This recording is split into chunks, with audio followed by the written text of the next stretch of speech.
apa yang lo rasain kerja di luar negeri bedanya sama di lokal? Makin bertambah years of experience kan juga pasti kan kita makin ngerti banyak hal gitu. Sih. Mungkin developer sering lupa. Bener mikirnya banget. kayak, Jujur. oh kalau gue bisa coding A sampai Z, semua orang akan mau sama gue gitu. Iya. Tapi soft skill itu juga penting.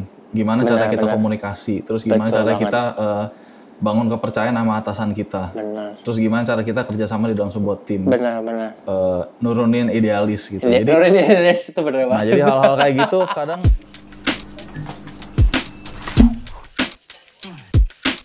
Oke, halo semua. Kembali lagi di Prodika Podcast. Kali ini gue akan temenin kalian semua untuk ngobrol-ngobrol nih sama temen gue ya. Kedatangan dari Prancis ya bro. Canda-canda. Jadi ini teman baik gue, namanya coba kenalin dulu dong ke teman-teman yang nonton ini. Oke, halo semuanya. Nama gue Kevin Dave. Sekarang kerja di Request Finance sebagai full stack engineer. Oke, nah kira-kira kenapa sih gue ngundang lo ke sini? Nah, kita tuh mau ngobrol-ngobrol tentang bagaimana suksesnya menjadi karir developer. Nah, kebetulan kan teman-teman mungkin penasaran nih, kira-kira bagi mereka yang mau jadi developer tuh bisa larinya kemana sih jenjang karirnya dan lain-lain. Terus gajinya tentunya dong, ya nggak sih? Ya kan?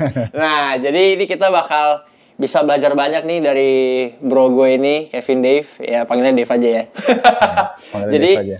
Dev, boleh diceritain dulu dong. Jadi, sebelum, kenapa sih awalnya lo memilih jadi software engineer? Awal pilih jadi software engineer karena suka komputer dulu. Suka komputer, oke. Suka komputer, tapi ya pas kuliah juga nggak tahu banyak soal coding gitu. Suka komputer, and then kuliah computer science, terus juga gue alumni Purwadika juga gitu. Nah jadi ya mulai suka programming ya setelah belajar di Purwadika, terus ngelihat perkembangan teknologi kayaknya keren juga ya, bisa bikin banyak macam-macam aplikasi gitu ya. Jadi intinya lo bukan karena nonton startup kan? Bukan. Kira nonton karena nonton startup. Jadi intinya karena lo suka sama apa ya, laptop, komputer gitu ya, teknologi. Jadi kayak membuat aplikasi, memecahkan puzzle. Lo demen pecahin puzzle karena di algoritma itu ya? Betul. Jadi kayak menantang bagi lo ya? Menantang. I see. Jadi awalnya itu karena penasaran nih sama soal-soal gitu ya. Mungkin rasa mengetes kepintaran juga gitu ya. Terus kayak kalau udah lu kerjain sesuatu, misalkan aplikasi atau apa, kayak ada kepuasan sendiri ya, pasti bener ya? berhasil punya kepuasan sendiri gitu, karena bisa solving problem ini. Gitu. I see. Nah, mumpung kan lo udah pilih nih, maksudnya kan lo udah jadi developer nih, kan lo belajar. Sekarang lo lebih suka full stack developer atau spesialis front end atau back end? Kan kita kalau developer kan ada front end kan, back end, lalu ada full stack gitu kan. Nah, lo lebih suka ini mana tuh? Gue sebenarnya pada dasarnya suka programming gitu. Jadi dulu sih awal-awal pas kerjanya, maksudnya pas awal-awal kerja, masih lebih banyak waktu. Semua dipelajarin gitu kan, front end, back end, DevOps segala macam gitu kan. Tapi sih kalau lebih suka sih sekarang lebih suka ke arah back end, karena kayaknya kalau back end itu kan kita biasanya mecahin masalahnya kayak gimana bisa bikin satu website atau aplikasi, terus kita bisa serve ke banyak customer gitu kan. Gimana cara supaya aplikasinya performance lebih baik dan lain-lain gitu. Tapi pada dasarnya kayak sekarang di request sebagai full stack engineer, ya gue megang semuanya gitu, front end, back end, terus ya kebetulan di Request Finance juga nyentuh blockchain. Jadi belajar ke sana juga gitu. I see. Jadi sebenarnya lo full stack tapi lebih suka back end gitu ya? Full stack lebih suka back end gitu. Nah, nih teman-teman, kalau teman-teman belum tahu kenapa nih gue undang untuk di episode kali ini, karena brother gue ini dia tuh udah achieve, sorry ya, gue bukan aja ya, gue kasih tau ya. Jadi itu dia udah dapet 500 juta di usia 25 tahun. Gila gak guys? Boleh tepuk tangan dulu dong. Gila sih bro, gue tuh sebagai teman lo, gue melihat lo dari lo kuliah gitu kan, dari lo pertama kali training, dan lo emang gue tau lo getol banget gitu sama coding gitu kan, dan ternyata lo bisa achieve segitu. Nah itu yang mungkin teman-teman sini penasaran bagaimana bisa achieve gitu 500 juta dapat situ pas umur 25 tahun. Itu gak gampang loh. Itu kayak kita termasuk 25 ya muda lah ya, muda gitu. Nah, boleh dong dikasih tahu nih ke kita, teman-teman semua nih, gimana lu persiapin apa aja, membekali diri lu, ilmu atau apapun itu supaya bisa dapat segitu, dan juga mungkin lo kerja di mana atau gimana caranya gitu lah. Coba boleh diceritain. Kalau bekal sih mungkin lebih ke arah ya dalemin skill set masing-masing gitu kan, kayak Oke, kayak sebelum di request gue kerja di Zendit sebagai software engineer, tapi sebenarnya itu kerjanya back end gitu, banyak back end. Terus ya sebenarnya dalamin di situ aja gitu kan. Nah, makin bertambah years of experience kan juga pasti kan kita makin ngerti banyak hal gitu. I see. Paling kalau untuk caranya sih macam-macam sih gitu. Gue mulai dengan waktu itu ambil part time. Part time betul. Jadi ketika kerjaan di kantor sebelumnya udah mulai stabil, gue kayak ada sisa, kan pasti malam ada waktu kan, gue spend kayak 2-3 jam sehari buat kerjaan part time gitu. Jadi waktu itu gue dapet part time di UK, itu juga pertama kalinya gue kerja remote gitu. Oke, jadi satu lokal, satu luar negeri gitu ya? Betul. Nah, kalau teman-teman juga yang sekarang Dev kerja kan di Request kan, itu company internasional juga kan, company luar kan? Betul kan? Company. Di mana sih berbasisnya?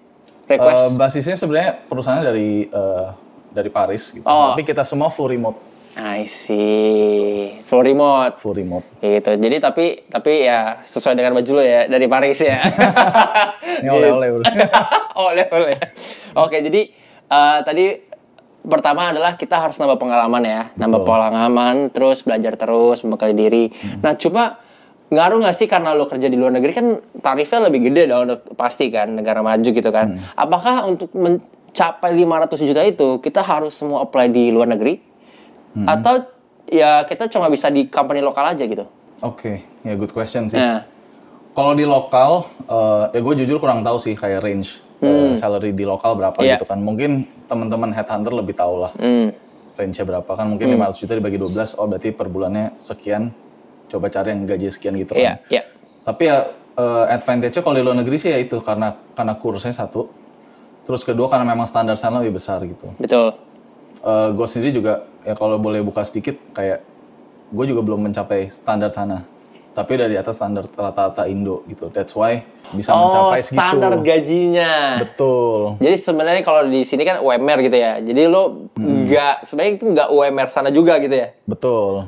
Oh, I see. Jadi memang ada ya antara Indonesia dengan luar negeri ada perbedaannya sebenarnya cukup jauh. Cuman ya gue ada di tengah-tengahnya pun udah bisa menikmati lah. Iya.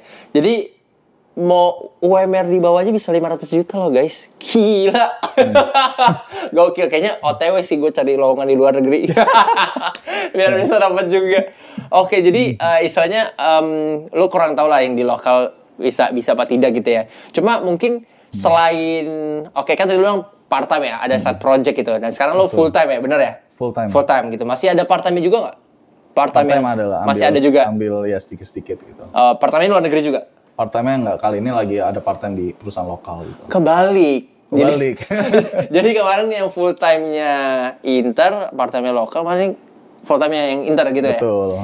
I see. Jadi kalau gue liat nih ya bro, pattern lu ya, kayaknya buat kayak hustle dan juga ambil side project tuh sangat penting ya kayaknya ya? Penting ya? Penting banget ya kayaknya. Soalnya kayak mungkin karena itu hard skill, jadi selain kita memang full time, kita bisa ambil project lain, nambahin income udah pastinya, nambahin pengalaman juga ya. Betul. Plus itu biar kita jam terbang lebih cepat ya. Ya nggak sih? Jam terbang lebih cepat, betul banget. Jadi kayak lu kerja di luar negeri tuh, gue penasaran juga sih sebenarnya kalau gue lihat dari jalan karir lo dari awal ya. Maksudnya kok bisa sih kayak lama-lama tuh lu udah dari part time dulu luar negeri terus jadi ke full time luar negeri. Itu gimana cara dapatnya? Apakah lu cari-cari lowongan nih posting luar negeri atau ada recruiter yang approach lu?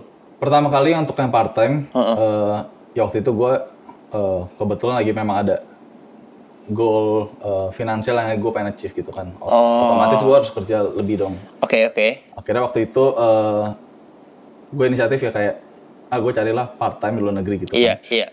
Tapi itu sendiri pun juga nggak gampang gitu. Waktu itu akhirnya gue searching ke semua job portal yang ada di luar negeri dan karena mereka nggak cantumin kayak mereka open untuk part time. Iya. Akhirnya gue email satu-satu. Setiap foundernya gue email satu-satu. Wow. Gue bilang gue kerja di Indonesia di Zendit, terus sebagai software engineer, bla bla bla. Iya. Gue apply hampir 100, hampir ngirim 100 email gitu. Ke founder semua tuh? Ke foundernya semua. Antara founder atau enggak manajernya sih. Oke. Ya pokoknya agak lead-nya gitu ya. Bukan rekruternya kan berarti. Ada juga yang rekruter sih gitu. Tapi ada co-foundernya langsung. Betul. Ya gue dengan harapan kayak bisa spend 2-3 jam sehari gitu kan. Karena kan mengingat sana time zone-nya beda, jadi gue bisa kerjanya malam. Gitu. Jadi dari 100 gue cuman dibalas 2 kayak waktu itu deh. Oke. Dibalas 2 sampai akhirnya ya cuma dapat 1 ini yang dari UK. Yang UK ini berarti si request kan? Bukan, yang part time kemarin. Yang part time kemarin. Apa namanya? Yang part time kemarin namanya Practice Poll. Oke. Oh, I see. Jadi coba dari 100 yang itu 2 ya. Tapi lo gak menyerah ya. Gokil sih. Jadi emang berarti sama ya, maksudnya kita kalau mau hustle ya harus emang niat cari kerja juga. Betul. Dan ditolak mah biasa ya. Cuma ngerti gak sih? Betul. Jadi kita harus apply banyak gitu ya. Di ghosting. Di ghosting. Jadi saya pertemanan juga di pekerjaan di ghosting ya. Iya, ghosting. Dan kita nggak boleh nyerah untuk mendapatkan yang benar ya. Gila, itu emang kita cukup 1 ya. Cukup 1, bener gak sih? Iya kan? Kan cukup 1 kan? Gak perlu semua pekerjaan, bener gak? Betul. Nah, terus apalagi kalau cari yang cocok ya kita harus banyak kan? Betul. Bener ya. Nah, berarti salah satu tips dari Dev adalah cari sebanyak mungkin ya. Cari sebanyak mungkin. Dan karena kan opportunity bisa beda-beda ya gitu ya. Baik itu yang di lokal ataupun internet, kan macam-macam negara kan, bisa dari Singapura ataupun Amerika, USA atau yang lain-lain gitu kan, India ya kan. Betul. Nah, tapi untuk pengalaman lu nih, udah berapa tahun jadinya di luar negeri? Di luar negeri total udah 4 tahun ya? Sekitar 4 tahun gak sih? Hampir 2 tahun. Oh, hampir 2 tahun. Oh, baru 2 tahun ya? Baru 2 tahun. Oke, karena gue sering di request finance 1,5 tahun. Terus part time-nya udah dari setengah tahun sebelum request. Oke, karena gue sering ketemu lo, jadi gue rasa kayak udah lama ya. Iya, Padahal baru 2 tahun ya? Betul. Oke, 2 tahun lah. Dari 2 tahun nih, apa yang lo rasain kerja di luar negeri bedanya sama di lokal? Oke. Ada barrier gak? Mungkin language atau kayak culture-nya? Ini biar teman-teman tahu nih, kayak ada plus minusnya kerja di inter sama lokal. Selain oke lah salary gitu. Tapi dari segi yang lain? Kalau perbedaan bisa bilang cukup banyak sih gitu. Banyak. Tapi bukan bagus sih. Mulai bisa beradaptasi itu semenjak kerja di tempat sebelum request finance, yaitu di Zendit.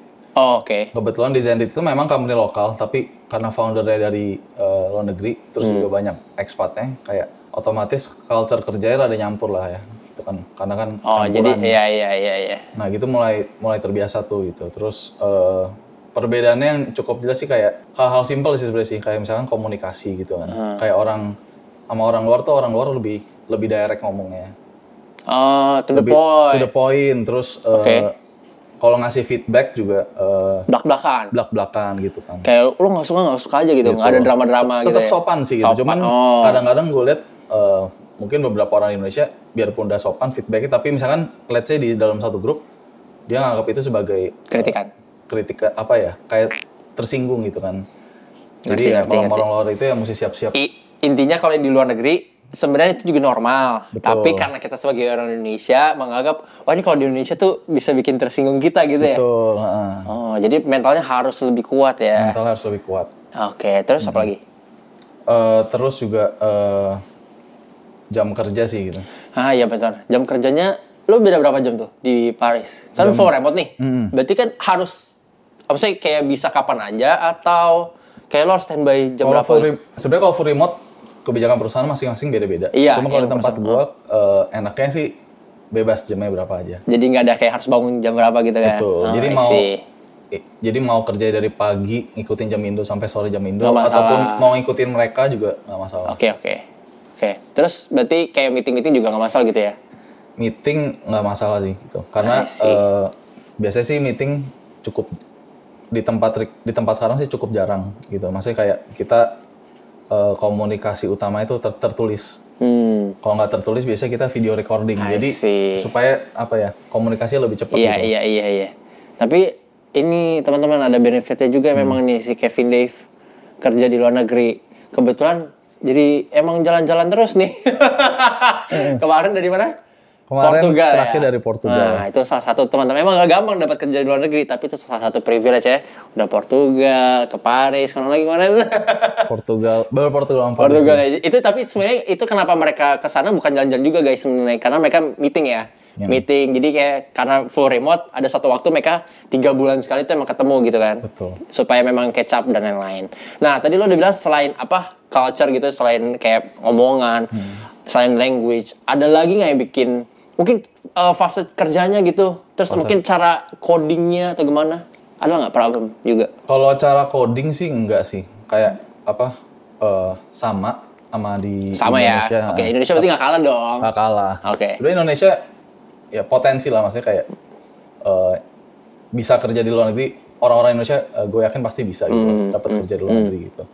Terus untuk pace kerja sih juga beda-beda juga antara kayak orang US sama kayak tempat gue sekarang orang Prancis.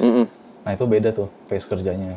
I see. Jadi memang balik lagi culture ya. Culture, betul. Oke. Berarti cara lo adaptasi gini kan, kalau kita kan kalau kerja kadang kayak ya udahlah emang gue nggak cocok gitu kan. Kayak gue nggak cocok, yaudah gue keluar aja gitu kan.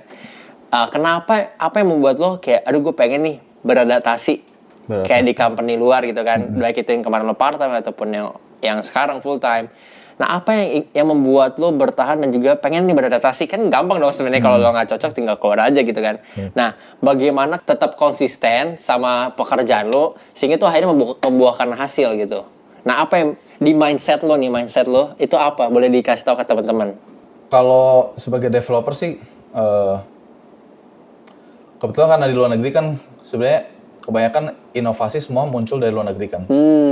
Gitu kan. Jadi maksudnya kita Indonesia memang berkembang, tapi apapun sebenarnya udah dimulai dari Iya, jadi agak telat memang Indonesia gitu ya. Iya. Nah, jadi kayak gimana caranya gue bisa lebih di depan dari yang lain ya. Mau nggak mau gue harus ikutan lari sama yang lagi di depan gitu. Mengerti. Jadi ketika let's say nanti one day misalkan gue balik lagi kerja di Indonesia. Gue kerja sama perusahaan lokal full time. Iya.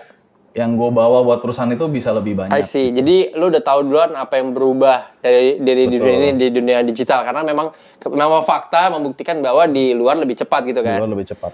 I see. Oke. Nah, tapi bisa nggak bro, kalau misalkan kita nggak perlu kerja nih, tapi kita cari informasinya tetap kerja di lokal, tapi kita cari informasi sendiri di lokal gitu, ataupun part-time itu bisa aja kan? Nggak masalah kan? Bisa kan? Aja kok.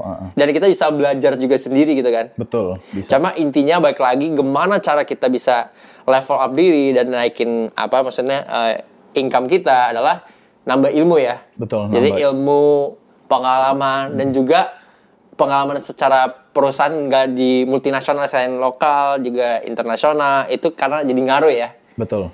Dan perasaan lo apa waktu itu? Pas lo kayak gila gue udah sejauh ini ya, terus akhirnya gue udah dapet segini, apa perasaan lo? Mixed feeling sih gitu. Karena satu gue bersyukur gitu karena gue background juga bukan sekolah dan kuliah bukan dari internasional. Bukan internasional ya. Jadi kayak bahasa Inggris gue otodidak belajar sendiri lewat nonton film, baca buku dan lain-lain. Terus jadi kayak bersyukur kayak bisa nembus kayak overseas gitu kan. Iya. Gitu. Tapi ya ada juga sisi kayak wah gila orang-orang luar pinter-pinter banget gitu. Terus gue kayak pernah satu kali ngerasa kayak gue kayak ngerasa paling bodoh di ruangan gitu. Tapi kalau mau lihat sisi positifnya ya bagus, artinya lo belajar kan. Iya, gitu. betul. Daripada lo jadi yang paling pinter di ruangan tapi sebenarnya lo masih nothing gitu ya. Masih nothing, betul. Masih kayak jauh banget masih gitu jauh ya. Banget. Jadi jangan cepat puas juga gitu ya. Betul. Tetap harus membekali diri, tapi jangan jadi berkecil hati juga gitu kan. Betul. I see. Jadi, nah teman-teman menarik sih. Jadi kalau dari Dev tuh, dari awal dia semangat dan juga kalau udah achieve dia bukan yang nggak jadi kayak malas-malasan lagi ataupun nggak puas gitu ya. Tapi dia tetap udah di tengah-tengah, tetap masih berusaha terus menjadi lebih baik lagi, tapi nggak juga berkecil hati ya gitu. Oke. Nah mungkin itu aja berarti ya untuk dari tips lo. Mungkin ada pesan nggak buat teman-teman semua di sini yang pengen jadi developer ataupun yang sudah jadi developer itu bagaimana bisa dapat jenjang karir yang bagus gitu? Ada nggak tips? Oke. Kalau untuk tipsnya sih satu ya jangan bosan-bosan coding. karena coding itu selalu ada hal baru gitu. Terus juga jangan lupa sebagai developer kita perlu tingkatin soft skill. Nah itu benar tuh, penting banget tuh. Betul, karena mungkin developer sering lupa. Bener mikirnya banget. kayak, jujur. oh kalau gue bisa coding A sampai Z, semua orang akan mau sama gue gitu. Iya. Tapi soft skill itu juga penting. Gimana cara kita komunikasi, terus gimana cara kita bangun kepercayaan sama atasan kita. Terus gimana cara kita kerjasama di dalam sebuah tim. Benar. Nurunin idealis gitu. Jadi nurunin idealis itu benar banget. Nah jadi hal-hal kayak gitu kadang namanya kan juga kerja di perusahaan, kerja di sebuah tim ya itu. Benar. Itu sebenarnya penting. Dan porsinya juga cukup besar gitu ketimbang hard skill lah gitu. Bener banget sih. Ini boleh gue tambahin ya bro ya. Jadi kebetulan gue emang di dunia HR ya, di dunia recruiter dan lain-lain gitu kan. Dan itu banget yang sering gue ketemuin sih. Memang baik lagi biasanya developer idealisnya itu bener banget. Terus mungkin memang rata-rata yang cenderung developer tuh introvert kan. Jadi susah untuk komunikasi sesama tim, punya ego yang tinggi. Dan itu memang bener banget gue setuju bahwa nggak bisa gitu, karena kalau udah semakin ke atas posisi, apalagi CTO itu udah lepas coding sebenarnya. Udah nggak coding sama sekali loh teman-teman. Kalau udah jadi CTO dari itu udah nggak pernah sentuh komunikasi dan mengatur cara flow codingnya, ya nggak, bener kan? Tapi itu nggak gampang, database design dan lain-lain, bener kan? Jadi itu yang memang harus kita ubah mindset kita tingkatkan. Selain hard skill, soft skill ya, juga itu penting, gak kalah penting banget sih. Jadi percuma hard skill kalian udah mentok banget nih, tapi soft skill kalian jauh. Nggak bakal naik-naik juga, benar ya? Karena menurutnya kita harus saling berbagi, bisa saling berkomunikasi. Karena kan kerja juga kerja sendiri ya, namanya juga perusahaan teamwork ya. Itu bagus banget sih, benar bagus banget sih. Jadi apalagi selain itu? Terus jangan nyerah gitu. Jangan nyerah, terus juga pasti berdoa gitu supaya dibukakan jalan gitu. Karena sebenarnya Indonesia nggak kalah. Resource-nya nggak kalah sih gitu. Ini cuma mengenai gimana kita bisa dapetin ambil kesempatan di waktu yang tepat. Dan mindset ya, itu penting banget sih mindset. Karena sebenarnya opportunity itu dari mindset kita, ya nggak sih? Kita siap apa tidak. Jadi kalau menurut gue ya, hoki itu kayak definisinya gini, kesiapan sama kesempatan itu dapat. Betul. Ya kan? Jadi lebih baik kita teman-teman harus siap nih, sampai kesempatan itu datang, kita dapat itu opportunity. Dapat tiba-tiba kan, kita cari-cari opportunity, kesempatan tapi kita sebenarnya nggak siap, gagal mulu gitu. Karena kita juga nggak membenahi diri, level up skillnya, mungkin bahasa Inggris kita, ataupun dari soft skill ego kita ya kan. Betul. Gila sih, banyak banget sih bro. Gue juga baru tahu nih, soalnya jujur ya, nggak tahu mungkin cenayang apa nggak, gue kenal dari lama. Gue juga nggak kaget sih sebenarnya lu bisa achieve gini asik. Karena nggak, gue jujur karena gue sebagai temennya, Dave itu adalah stereotipnya bukan stereotip developer biasanya gitu. Jadi kan kalau developer, ini bukan salah ya guys, gak ada yang salah loh. Ini cuma istilahnya sikap pada umumnya. Pada umumnya adalah biasanya kan introvert. Nah tapi kalau Dave ini sebenarnya memang introvert sama. Cuma Dave ini dia udah sadar diri bahwa soft skill itu penting dari dulu ya kan. Jadi dia penting bahwa gue harus bisa juga komunikasi. Gak bisa kayak cuma oh yaudah terserah gue. Nah kalau Dave gitu dari dulu sering ngobrol kan kita. Jadi itulah mungkin memang benar sudah terbuktikan lo achieve di umur 25 tahun ini gitu. Nah ada tips lain selain itu? Mungkin jangan pelit berbagi sama kita. Tips lain belajar cari resource yang tepat, salah satunya kayak di Purwadika. Tapi itu nggak salah juga sih gue. Betul ya. Ya jadi saya kalau bisa ada belajar tambahan plus certification juga ngaruh banget memang ya. Iya betul. Itu value banget sih. Ini jujur sih emang value banget. Karena sekarang tuh ijazah juga nggak cukup ya. Betul. Pertama portofolio dan validasi. Betul. Validasi itu sangat penting. Karena kan lu ditanya juga kan pas di luar kan, sertifikasi lu apa, lalu lu portofolionya udah ngapain aja, bener kan? Jadi memang benar-benar kita fokus sebelum kita udah expect yang kita mau. Nah, misalkan contoh kita mau 500 juta. Lo udah siap bekalin skill lu tuh udah 500 juta ya kan? Betul. Bukan cuma kayak udah kita mau duit tapi ya udah gitu. Karena itu nggak bakal bertahan lama, bener nggak sih? Duit kan come and go ya. Iya kan? Kalau kita nggak tahu gimana cara ngelola, gimana cara kita tahu bisa level up lagi, ya udah cuma sementara ya kan, kayak uang kaget, ya nggak sih, kayak uang kaget kan. Jadi yang Dev sudah lakukan ini adalah nggak kayak tiba-tiba seberuntung gitu tiba-tiba dia dapat, enggak, dia udah membekali diri gitu. Jadi kita semua belajar, istilahnya kita harus persiapin segala sesuatu yang baik sehingga kita makin lama makin lebih baik ya. Nah, brother, ada pertanyaan lagi nih. Nah, teman-teman kita kan mungkin ada yang baru memulai ya, atau bahkan sudah udah lulus gitu, atau dia baru mulai kerja jadi developer, jadi hitungannya junior developer lah. Nah, kira-kira butuh waktu berapa lama nih kayak lo kemarin untuk bisa sampai gaji kayak gitu? Oh, bisa sampai gaji sekarang gitu? Saya berapa lama gitu? Mungkin kalau ngikutin di Indo menurut gue rada lama sih, karena kadang biasanya pindah-pindah perusahaan ada kayak polisinya kan naik berapa persen gitu. Tapi kalau misalkan nih mau dari Indonesia beraniin diri cari di luar, yang kayak remote gue sekarang itu, mungkin kayak 2-3 tahun kalau memang bener-bener banyak belajar, terus bener-bener ngisi waktunya bikin portfolio dan lain-lain, itu bisa banget gitu. Karena dari pengalaman gue juga yang di luar nggak selalu, memang yang jago banget banyak, cuman yang kayak nggak lebih jago dari kita juga nggak banyak, juga ada aja gitu. Jadi sebenarnya kesempatannya nggak sesempit itu gitu. Sebenarnya kesempatannya sangat terbuka sih gitu. 2-3 tahun gue rasa 2-3 tahun modal PD, terus bawa semua yang udah dipelajarin, gue yakin bisa sih dapet gitu. 2-3 tahun ya berarti 2-3 tahun. Berarti lo kemarin 2-3 tahun tuh? Enggak lebih kayaknya, 4 tahun. Gue lebih sih. 4 tahun 5 tahun ya. Jadi mungkin ada yang teman-teman pasti lebih cepat dari lo juga ya. Betul, kan? bisa lebih cepat. Nah, tapi bener nggak? Setuju nggak lo kalau misalkan selain tadi ya ambil di luar negeri gitu kan? Kalau menurut lo kan emang ambil di luar negeri ya. Mungkin nggak kita ambil project banyak nih, saat project ya. Iya. Sampai nggak tidur bro. Wah, jangan sih. Jangan ya. Ntar duit yang dapat buat bayar rumah sakit. Jadi gak disaranin nih kabar lo ya. Tapi sebenarnya memang antara gitu ya, lo korbanin kesehatan ya. Betul. Buat cepet, ya kan? Takutnya gitu kan, ada teman-teman kita yang memang kayak pengen cepet banget gitu ya. Tapi ya, baik lagi sih, kalau menurut lo, dan gue juga sama sih kayak balance ya. Karena kalau kesehatan itu ya bentuknya udah berhenti ya, jadi short term. Betul. Ya kan? Terakhir.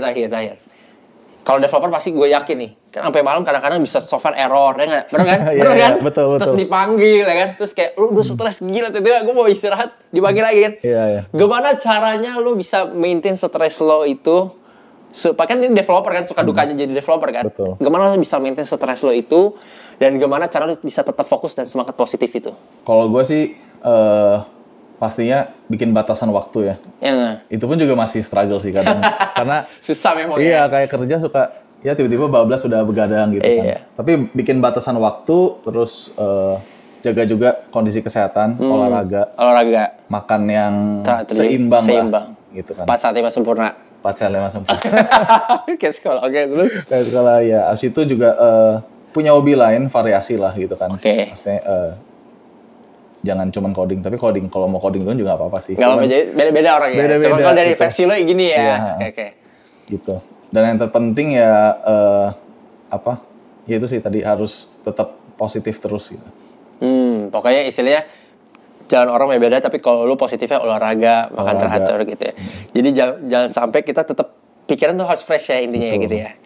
Oke. Wah, kayaknya sih cuma singkat doang kayaknya ya, tapi gue udah dapat banyak banget sih. Mungkin teman-teman juga udah dapat banyak ya. Jadi kalau misalkan ada pertanyaan boleh ya nanti di komen di video ini di bawah ini ya. Dan thank you banget, brother. Gila nih gue susah-susah lah. Udah bawa dari Paris loh. Udah bawa dari Paris. Jadi thank you banget udah hadir ya. Yeah. Jadi mungkin kita bisa ngobrol-ngobrol di waktu yang lain, mungkin topik lain ya. Mungkin kalau ntar lu udah 10M. Amin. Ya kan? Amin dong. Ya kan? Oke. Sip, itu aja. Thank you banget ya. Thank you teman-teman semua. Bye-bye. See you sampai di episode berikutnya di Prodika Podcast. See you.